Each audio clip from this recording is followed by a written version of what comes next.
Donc, on va reprendre la séance de l'après-midi avec Dr Habib Midessi qui va nous présenter le support de la phase lutéale Quad 9.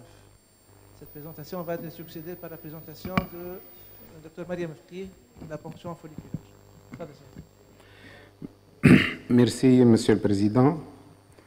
Je vais commencer par la politesse d'usage de remercier les organisateurs, le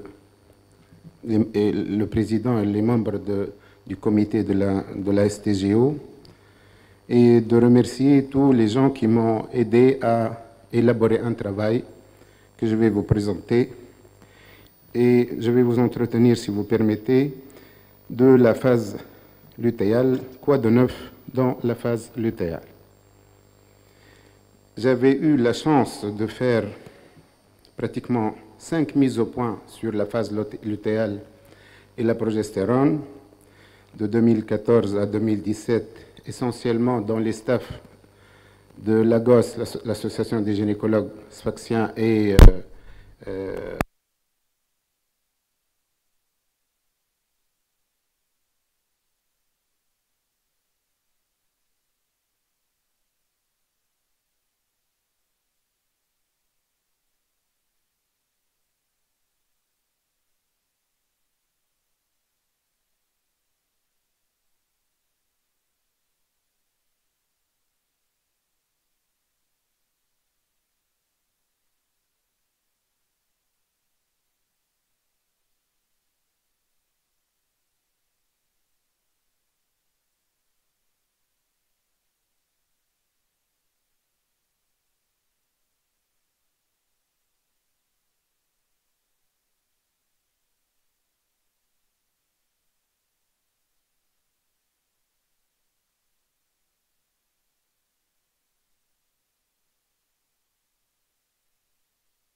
à de meilleurs résultats en PMA. Je me suis aperçu au cours de ces quelques années que, à part les essais cliniques et les études et les méta-analyses, il y avait une formule qui demandait aux médecins spécialistes leur habitude de prescription, surtout leur habitude de prescription, et c'était des enquêtes. La première a été faite par Kassab au Royaume-Uni, qui a adressé un questionnaire à 82 responsables de centres. La deuxième, Mohamed Aboulghar, l'Égyptien.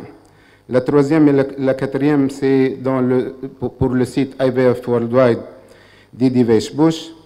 Et j'ai fait moi-même une enquête, c'est une enquête personnelle, qui s'est étendue d'avril à mai 2017.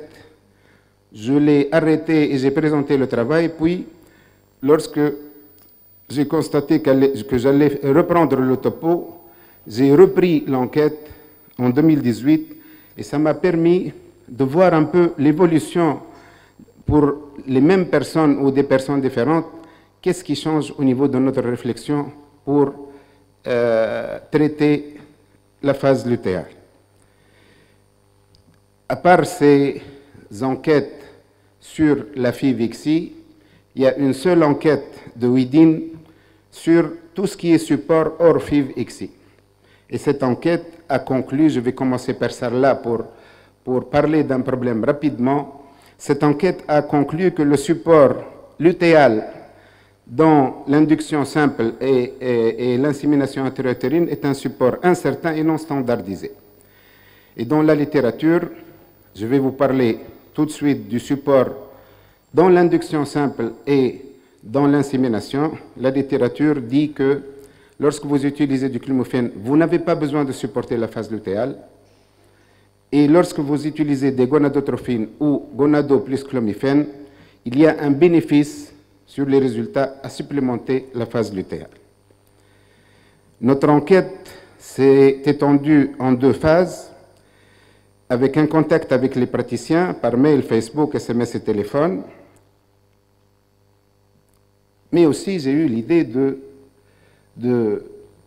faire l'enquête auprès de tous les auteurs qui ont une renommée mondiale, que ce soit ceux qui rédigent dans les prestigieux journaux qui s'occupent de la PMA et de la gynécologie. Mais aussi, j'ai pris contact avec tous ceux qui ont parlé de stimulation, de gonadotrophine, de support de la phase lutéale, etc., ou les gens qui sont régulièrement cités dans les articles. Je me suis ingénié à retrouver les mails de ces personnes-là parce que ce n'est pas évident. Il y a dans certains journaux le mail du rédacteur de l'article, mais pas de toutes les personnes à laquelle je voulais poser les questions.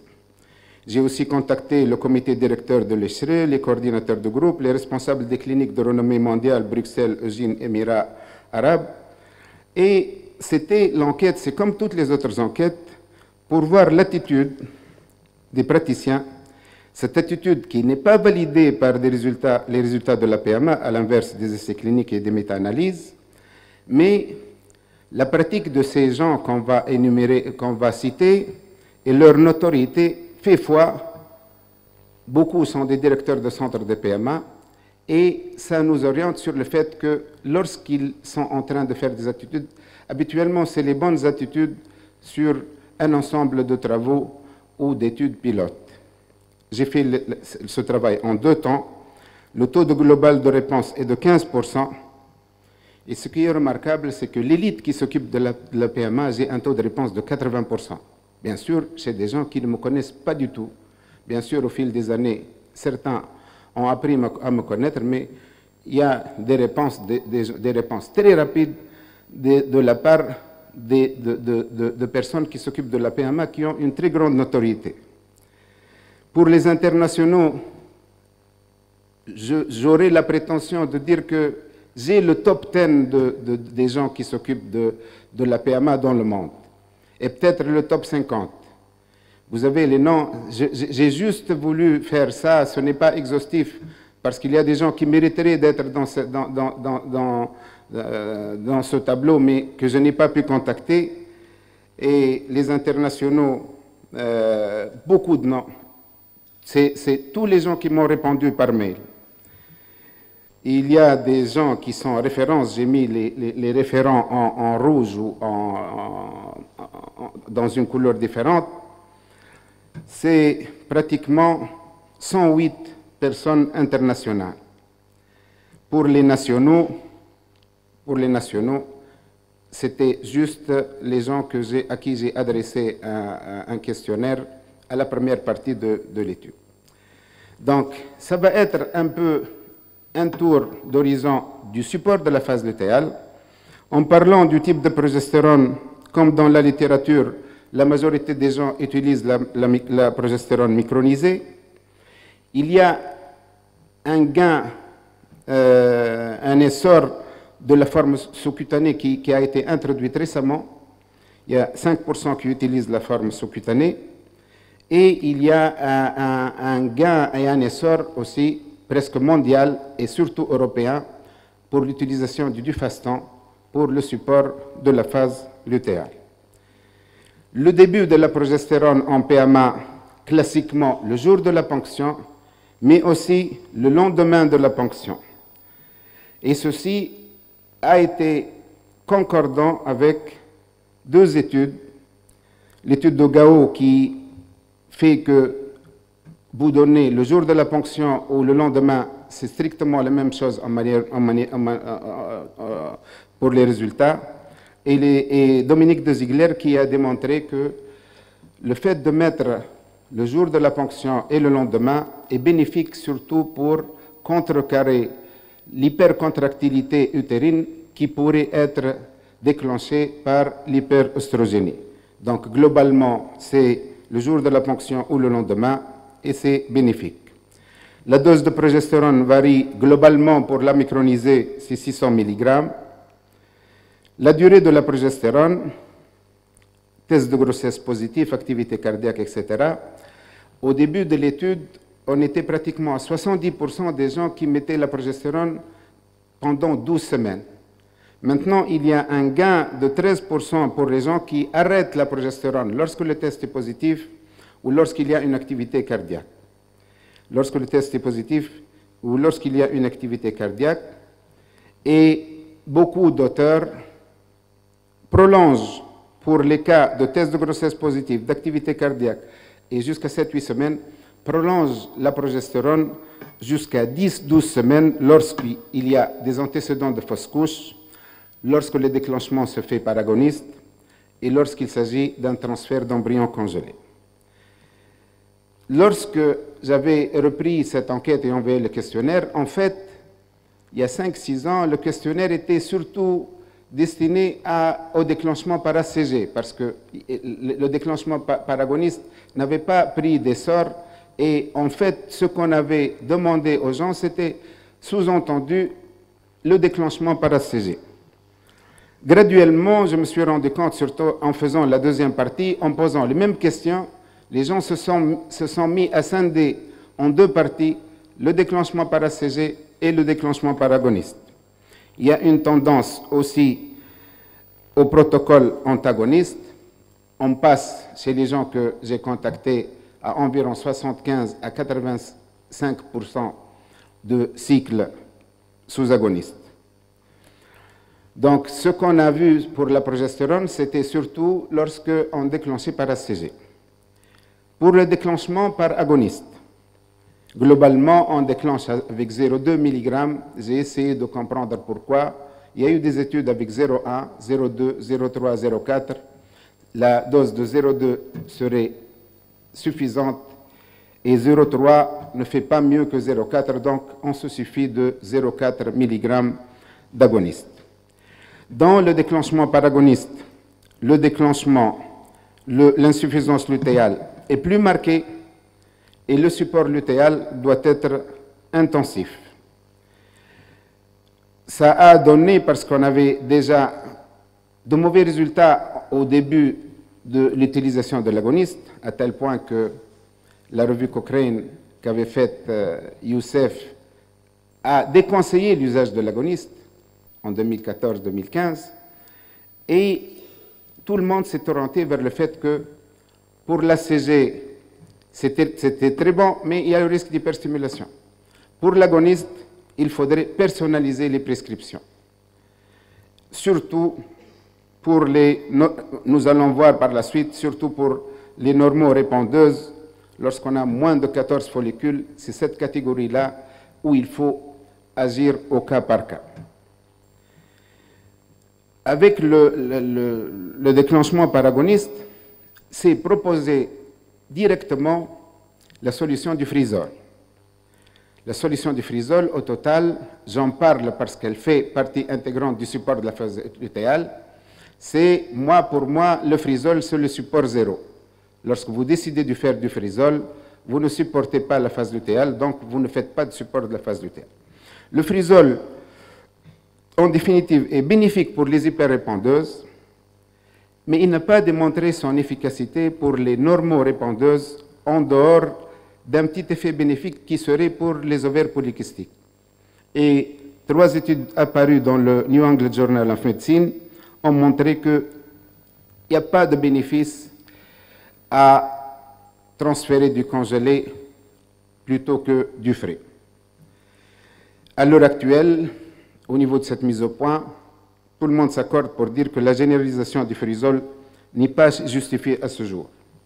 Il y a des auteurs qui utilisent à 80-98% le frisol, comme Obaldi ou Osgur, mais c'est une petite...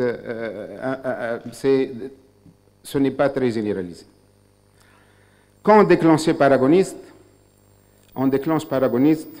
c'est un travail de Kliesinger, un travail très valable, et les auteurs que j'ai questionnés mettent, on fait du frisol ou on déclenche par agoniste lorsqu'il y a 20, 25 follicules, 30 follicules, alors que si on fait la synthèse de toutes les études, il faudrait prendre comme référence 18 ou 20 follicules supérieurs à 11 mm. Lorsque vous avez ce nombre-là, vous déclenchez par agoniste. Bien sûr, on déclenche par agoniste, surtout fonction du nombre de follicules et non pas du taux d'estradiol. Il n'y a que Claudio Benadiva en Amérique c'est lui qui était à l'origine du protocole américain du support de la phase lutéale par agoniste. Claudio Benadiva continue à croire qu'il ne faudrait pas avoir un estradiol qui est supérieur à 4000. Chaque fois que l'estradiol est supérieur à 4000 et que vous avez un nombre important de follicules, il déclenche par agoniste. L'optimalisation de la phase lutéale par déclenchement par agoniste passe par une intensification en donnant de l'œstrogène et de la progestérone. C'est le protocole américain initié par Benadiva et Angman, qui figure dans mon enquête, ou le protocole européen initié par Peter Homeidan, qui donne un bolus d'ACG pour le sauvetage du corps jaune. Il y a aussi l'optimisation par une méthode mixte qui associe un apport de stéroïdes et un bolus d'ACG. Pour l'ostradiol, la seule utilisation validée dans le support de la phase lutéale est dans ce cas de déclenchement par agoniste pour faire du support intensif, y compris avec des oestrogènes. Pour le bolus en ACG, on a utilisé initialement 1500 unités d'ACG le soir de la ponction avec un support en progestérone, ou le soir et 2 jours après. Et le meilleur timing, d'après Saharkol, qui est actuellement repris par toute la littérature, le meilleur timing pour mettre un bolus d'ACG serait le J2 post-transfert, le deuxième jour post-transfert qui correspond au maximum de l'éthiolyse qui est initié par le déclenchement par agoniste vu sa demi-vie. Et dans cette histoire de bolus d'ACG, cette étude de Charon-Vanetic prouve qu'en donnant un seul bolus d'ACG, de 1500 d'ACG, le deuxième jour post-ponction, on n'aurait pas besoin de mettre de la progestérone ou des oestrogènes.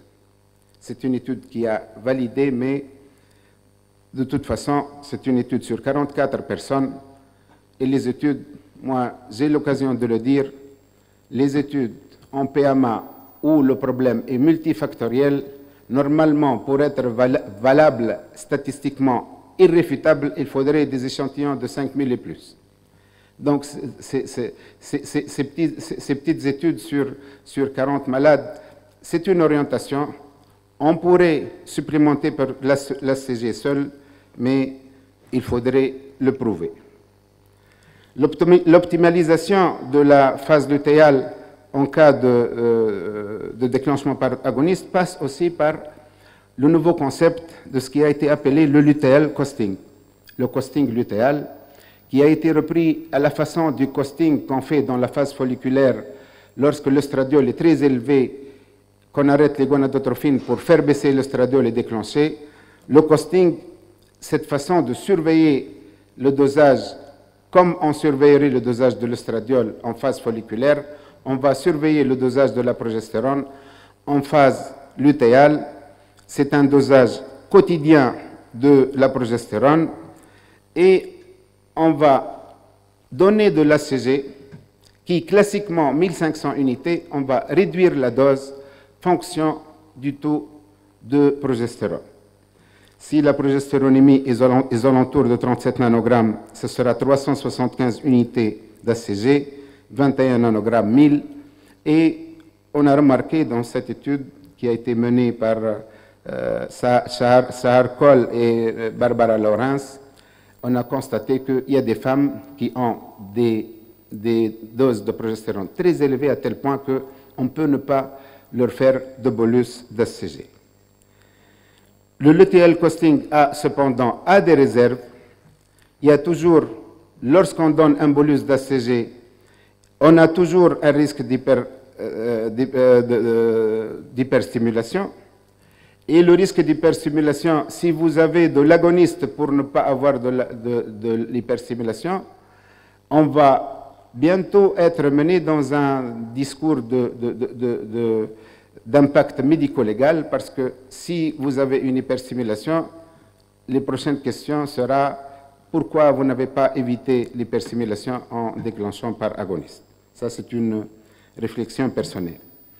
Le luteal costing, ou le dosage de la progestérone, a aussi l'inconvénient des grandes variations circadiennes de la progestérone, la variation aussi des dosages, c'est-à-dire que si on va se référer uniquement au dosage de la progestérone, on risque d'avoir des écarts ou des surprises au niveau des posologies d'ACG à cause de tous ces aléas. L'optimalisation en phase lutéale aussi, en déclenchement par agoniste, peut aussi se faire par agoniste.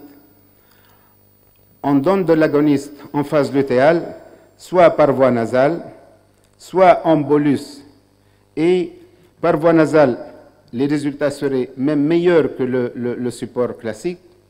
Et par voie parentérale, les résultats sont comparables.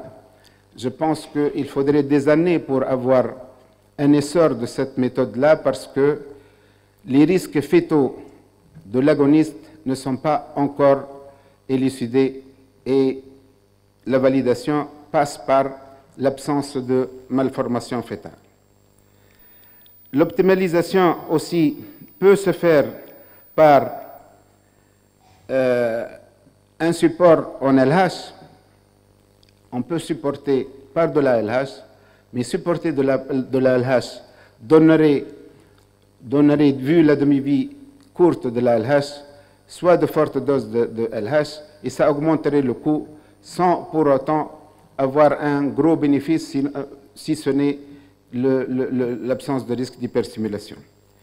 Il y a eu au bout de il y a quelques années, 2-3 années, un espoir au niveau du déclenchement par kisspeptine. Lorsque j'ai lu le premier article sur la kisspeptine, j'ai dit voilà le produit qui va nous faire disparaître l'hyperstimulation. Or, c'était un peu truqué parce que la kisspeptine, le neuropeptide qui déclenche l'ovulation, la kisspeptine est très chère, excessivement chère. Au début,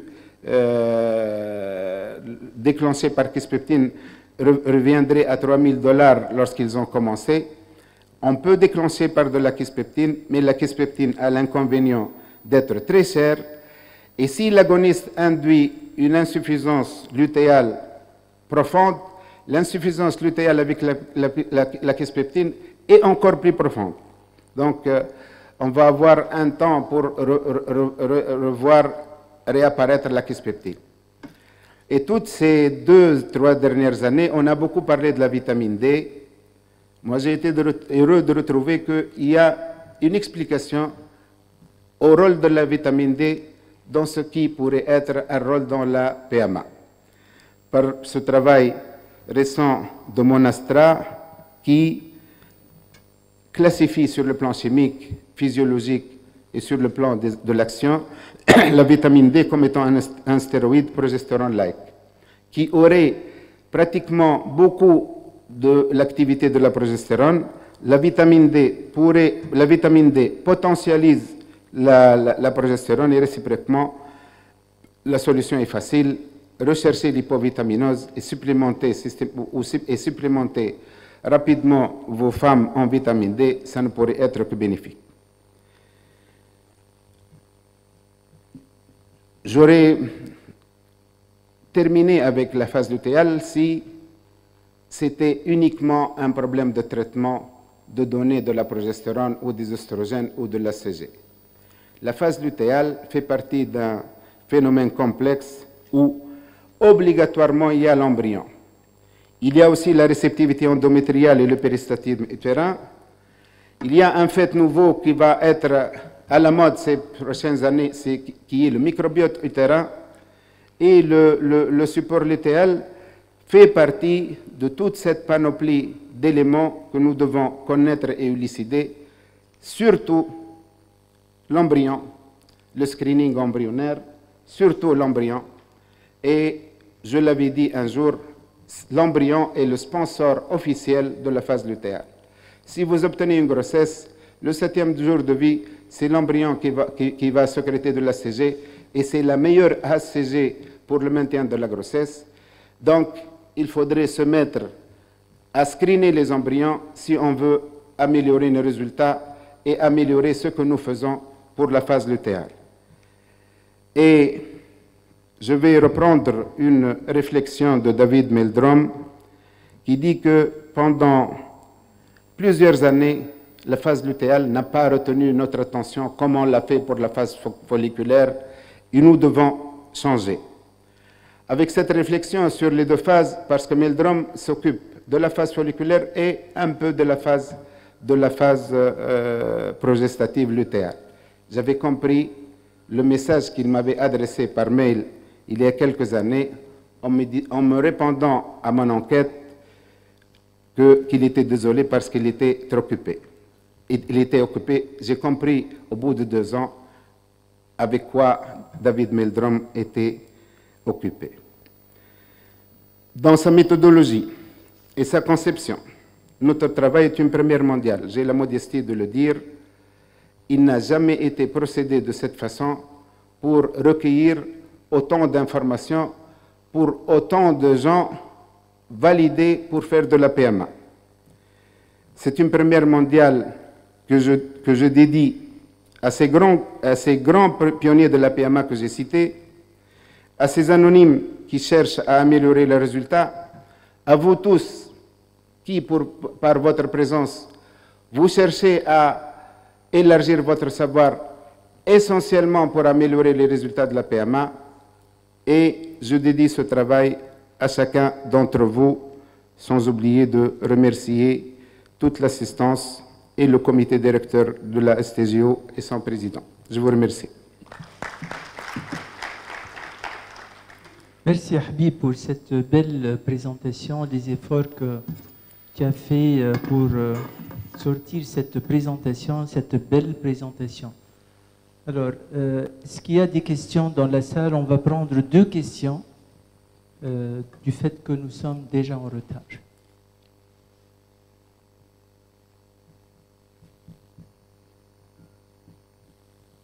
S'il n'y a pas de questions, moi j'ai une petite remarque concernant le bolus de l'HCG 1500 qui est fait dans le cadre du déclenchement par l'analogue.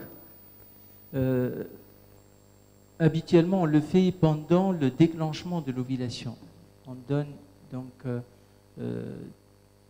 0,2 mg de décapeptile et puis on donne 1500 unités d'HCG. Et je pense que 1500 unités d'HCG, ce n'est pas une petite dose, c'est une dose qui est assez importante et elle risque de déclencher effectivement le syndrome d'hyperstimulation qu'on veut fuir. Mais en réalité, 1500, c'est une dose importante. J'ai vu qu'il y a certains qui ne donnent pas l'HCG pendant le déclenchement de l'ovulation, mais qui le donnent pendant le transfert embryonnaire. Et c'est ce que je fais habituellement. Je donne un bolus d'HCG au moment où je fais le transfert, parce que ce recul est important. Il me permet de voir les petits signes déjà de l'hyperstimulation ovarienne. Et si je vois par exemple qu'il y a une collection derrière l'utérus dans le Douglas, je me dis non, stop, il y a un risque de passer à l'hyperstime. Et à ce moment-là, j'annule le transfert et je fais le frisol. Mais sinon, si je ne trouve rien du tout, si la femme ne se plaint de rien du tout, pas de troubles digestifs, pas de vomissements, elle est normale, à ce moment-là, je fais le transfert et je donne 1500 unités d'HCG. Tout à fait d'accord. Pour le fait de donner l'HCG le jour du déclenchement, c'est la double stimulation, c'est le dual trick. Ce n'est pas la même chose. Je n'en ai pas parlé parce que le temps alloué ne me permettait pas, mais il y a 2 études. Une méta-analyse qui a montré que ça ne fait pas plus que l'agoniste, ça fait moins que l'HCG seul. Ça ne fait pas plus que l'agoniste seul. Il y a une seule étude qui a montré qu'il y a peut-être une supériorité, mais de toute façon, mettre 1500 unités le jour du déclenchement, comme tu as dit, ça ne te permet pas de voir les petits signes qui prévoient une hypersimulation. Deuxièmement, celui qui a initié les 1500 unités, parce que je ne l'ai pas dit, mais avec 108 auteurs, je me suis fait des amis. Je me suis fait des amis à force de... parce que je leur reposais des questions, et parmi ces amis, le professeur Peter Homeidan, et je vais vous annoncer un scoop avec la permission du comité de la STGO, qui a donné son accord pour venir en Tunisie l'année prochaine. Donc, notre congrès de 2019, nous aurons le professeur Peter Homeidan. C'est lui qui a initié les 1500 unités d'ACG le jour du transfert. Mais il a fait une étude lui-même avec Shahar Kol qui a montré que les 2 premiers jours, il y avait assez de progestérone, il y a assez de... parce qu'il y a un corps jaune sous l'effet de l'agoniste. Et ce corps jaune peut durer 2 jours. C'est-à-dire, à la limite, ça ne sert à rien de les donner 1 ou 2 jours parce que tu vas camoufler, tu risques de ne pas avoir les petits signes parce qu'il n'y a pas que... Il y a l'état général de la femme, la réponse péritoniale, etc. Et ils ont démontré que, avec une étude et des groupes témoins, que le meilleur timing de l'ACG, c'est le 2e jour post-transfert. À partir de ce 2e jour, pendant 3-4 jours, va s'effectuer le gap lutéal qui va être la partie où il y a le plus d'insuffisance lutéale.